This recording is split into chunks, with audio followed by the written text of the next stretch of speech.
Mental health is super important in one's self-improvement journey, and it should really be a top priority for anyone and everyone. But working on your mental health can be pretty challenging, especially since society kind of tells us work on your mental health without giving us any concrete ways on how to do that. When you combine this with the circumstances young men are in today, you really get just a generation of dudes that feel helpless and hopeless for the future. But I'm here to tell you it does get better, but you have to do something about it. That's why I want to share with you 3 habits that helped me boost my mental health that will most definitely help you if you stick to them. So the first and arguably the most impactful habit on this list is meditation. Now before you click off because you've heard meditation drilled into your head a million times, let me explain. Meditation is hard to solidify as a habit. Let's not get that wrong. I'd say it's probably one of, or if not the toughest habit to actually nail down, but there's a reason for that. Meditation isn't rewarding at first because you don't know how to properly do it yet, but if you keep doing it, you keep practicing, eventually you'll come to the point where meditation is pleasant. That's because meditation essentially is living in the moment. You're not ashamed of the past, you're not anxious of the future, you are living in the moment and you are fully appreciating it.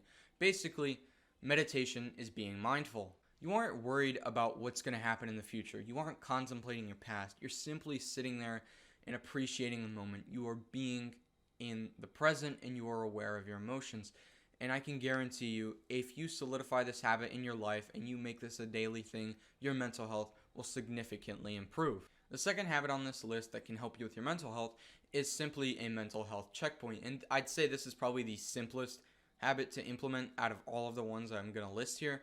And because it's so simple to implement, you can actually do it in quite a few ways. Personally, I just have a Google Doc that I open up every night.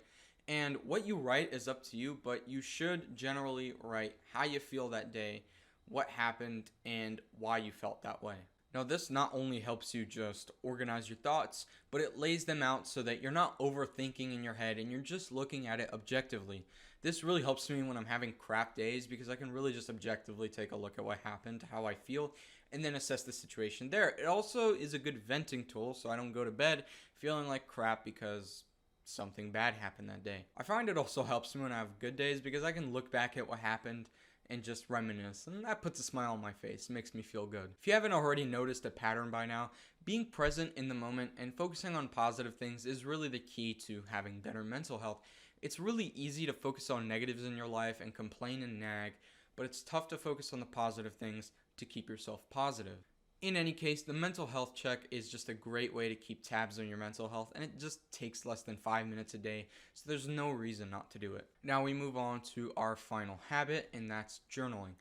Journaling is a bit different from the other two in that it's very, very diverse in its application, meaning that you can basically journal in whatever way you want. While that's great, it can also be daunting for those just looking to start because it's not guided, so to speak. But I'm going to share with you a journaling method that I use that's very effective that you can use yourself. I journal using prompts, and you can find prompts online or you can think of them yourself. But obviously you can't be writing prompts like which burger place has the best burgers. It has to be something constructive that helps you think. You should frame these prompts in a way that makes you think and both look inward. For example, you could do a prompt like, what do I imagine my future self to look like in 10 years? Or if I could tell my younger self anything, what would it be? Prompts like these are not only great for just assessing yourself currently, but also figuring out why you are the way you are. Part of mental health is actually understanding yourself, and I don't think a lot of people understand themselves as well as they think they do. Learning your flaws and what your strengths are is absolutely crucial because you can plan to take on challenges in the future in a way that plays to your strengths and also irons out your weaknesses. Journaling is an activity you can do as often as you want. I personally do 1 to 2 journal prompts per day, but the more the better. So I urge you to pick up that pen and start writing.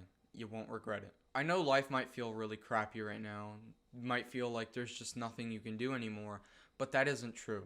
There's always something you can do and it gets better.